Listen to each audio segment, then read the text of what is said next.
नमस्कार, स्वागत है आप सभी का। मैं हूं अनाया शर्मा, आप देख रहे हैं रिपब्लिक भारत। आगाज करेंगे बुलेटिन का। देखिए, लंबे समय से कानून की गिरफ्त से करार टीसीएस की आरोपी HR Nida Khan, process associate Nida Khan अब पुलिस गिरफ्त में आ चुकी है। संभाजी नगर से देर रात निदा खान को पुलिस ने गिरफ्तार कर लिया है और अब उससे पूछताछ होगी जिसमें कई राज सामने आ सकते हैं। इसी पर एक स्पेशल रिपोर्ट और एक स्पेशल पेशकश हमने तैयार की है। धर्मांतरण का धंधा, निदा पर फंदा। देखिए आप।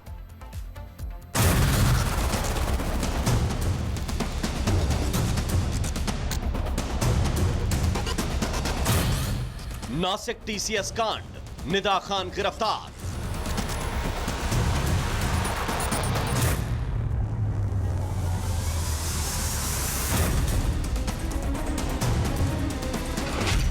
निदा से पूछताछ, खुलेंगे कई राज।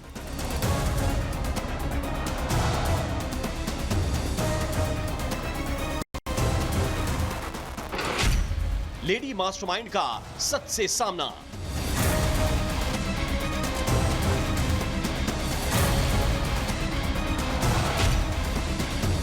कैसे दिया चकमा, निदा करेगी खुलासा।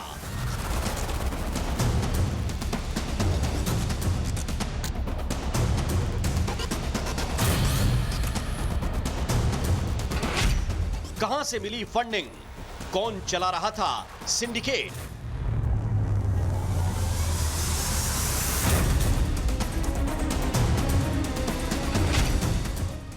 धर्मांतरण का धंधा, निदा पर फंदा।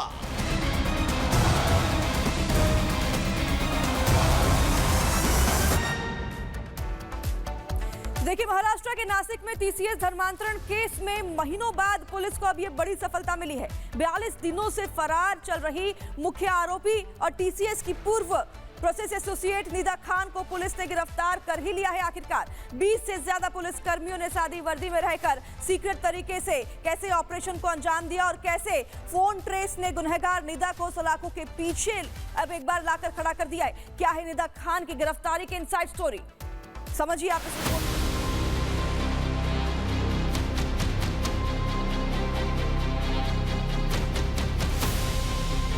निदा खान गिरफ्तार हो चुकी है। आज दोपहर बाद कोर्ट में पेश किया जाएगा। कहते हैं कानून के हाथ लंबे होते हैं, लेकिन निदा खान को लगा था कि उसकी जुबान और रसूख शायद उससे ज्यादा लंबे हैं।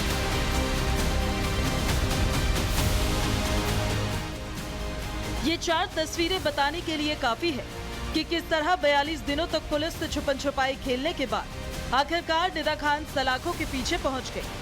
संभाजी नगर में छिपी निदा को कल देर रात महाराष्ट्र पुलिस ने गिरफ्तार कर लिया और अब उससे पूछताछ हो रही है। सेक्सुअल हैरेसमेंट के आरोप में निदा को फोन ट्रेस करने के आधार पर गिरफ्तार किया गया है। ये वो गलियां हैं जहां पिछले 4 दिनों से देश की हाई प्रोफाइल केस की मुख्य आरोपी छिपी हुई थी। नासिक के टीसीएस में कॉर्पोरेट जिहाद के मामले में मुख्य आरोपी निदा खान को छत्रपति संभाजी नगर से गिरफ्तार कर लिया गया है। निदा खान की तलाश पुलिस को महीने भर से थी और आखिरकार पुलिस ने उसे गिरफ्तार करने में कामयाबी हासिल कर ली। नासिक टीसीएस में धर्मांतरण और सेक्सुअल हैरेसमेंट का मामला उजागर होने के बाद इस केस की मुख्य आरोपी निदा खान पुलिस से बचने के लिए फरार थी और न सिर्फ फरार थी बल्कि अपनी लोकेशन भी चेंज कर रही थी। शायद उसे लगा था कि संभाजी नगर की गलियों में कानून उसे ढूंढ नहीं पाएगा, पर महाराष्ट्र पुलिस ने लोकेशन ऐसी ट्रेस की कि मैडम को सीधा हवालात का एड्रेस पकड़ा दिया। आपको बता दें, 42 दिन बाद एसआईटी ने निदा को गिरफ्तार किया है। संभाजी नगर के कैसर कॉलोनी से निदा की गिरफ्तारी हुई। बताया जा रहा है कि 4 दिनों से फ्लैट में छिपकर रह रही थी निदा। हालांकि पुलिस टीम भी 2 दिनों से फ्लैट पर नजर रखी हुई थी। आपको बता दें कि अग्रिम जमानत याचिका खारिज होने के बाद से निदा खान फरार थी। संभाजी नगर पुलिस की गिरफ्तारी के बाद निदा के तेवर शायद अब ढीले पड़ गए हैं। फिलहाल उसे नासिक रोड पुलिस स्टेशन में रखा गया है, जहां पुलिस उससे पूछताछ कर रही है और अदालत में उसकी पेशी होने वाली है। लगभग 40 दिनों से निदा खान फरार थी।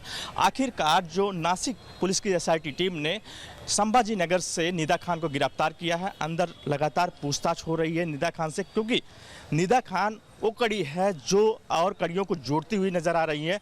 जिस तरह से धर्मांतरण करने की कोशिश किया गया है, जो आरोप लगा है, साथ ही जिस तरह से बुर्का पहनना, नमाज पढ़ना और किस तरह से इस्लाम में जिस तरह से कपड़े पहनते हैं, रहते हैं, इन सारी चीज़ों को लेकर कहीं न कहीं लगातार कहीं न कहीं जो निदा खान है ब्रेन वॉश करती है। फंडिंग की बात आ रही है कि जो फंडिंग हुआ है उसको भी लेकर जांच कर रही है।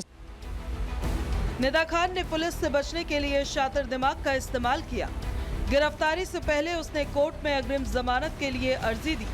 खुद को गर्भवती बताकर मानवीय आधार पर राहत मांगी, लेकिन कोर्ट ने मामले की गंभीरता को देखते हुए याचिका खारिज कर दी। याचिका खारिज होने के बाद निदा लगातार अपनी लोकेशन बदलती रही। जानकारी के मुताबिक गिरफ्तारी से बचने के लिए निदा लगातार लोकेशन बदल रही थी। निदा लगातार अपने सिम कार्ड भी बदल रही थी। इंटरनेट कॉल के जरिए करीबियों के संपर्क में थी। आरोप है कि निदा ने कानून की लक्ष्मण रेखा लांघी थी और अब उसी कानून ने इसके चारों तरफ कड़ा घेरा बना लिया है। आपको बताते हैं, निदा को गिरफ्तार करने में संभाजी नगर पुलिस को कामयाबी कैसे मिली। बताया जा रहा है कि निदा खान संभाजी नगर में 4 दिनों से छिपी हुई थी। लगातार अपने परिजनों के संपर्क में थी। अक्सर निदा अपने पति और रिश्तेदारों से बातचीत करती थी और यही निदा की गिरफ्तारी का मुख्य कारण बना। पुलिस लगातार निदा पर नजर बनाकर रख रही थी और लगातार उसके फोन की ट्रेसिंग चल रही थी। कल भी फोन ट्रेस के आधार पर ही महाराष्ट्र पुलिस निदा तक पहुंची। एसआईटी जांच टीम ने तकनीकी सर्विलांस, मोबाइल लोकेशन और इनपुट्स के आधार पर उसकी लोकेशन को ट्रेस किया और गिरफ्तार कर लिया। निदा को गिरफ्तार करने के लिए नासिक पुलिस की 2 टीमें संभाजी नगर गई थी, जिसमें महिला पुलिसकर्मी भी शामिल थी।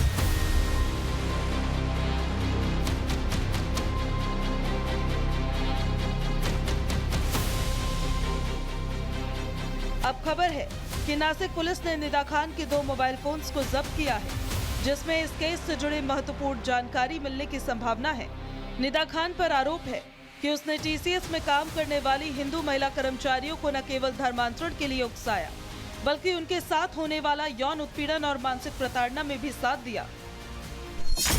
निदा महिलाओं पर नकाब पहनने का दबाव बनाती थी, महिलाओं को मुस्लिम धर्म की किताबें बांटती थी, पैगंबर मोहम्मद के जीवन पर आधारित किताब देती थी, महिलाओं के मोबाइल में इस्लामिक ऐप इंस्टॉल करवाती थी, ब्रेन वॉश के मकसद से धार्मिक वीडियो भेजती थी, महिलाओं को इस्लाम से जुड़े लिंक सोशल मीडिया पर भेजे जाते थे, घर ले जाकर नमाज पढ़ना और हिजाब पहनना सिखाती थी। लेकिन सवाल ये है कि फरार आरोपी को 42 दिनों तक छिपने के लिए पैसे कौन दे रहा था।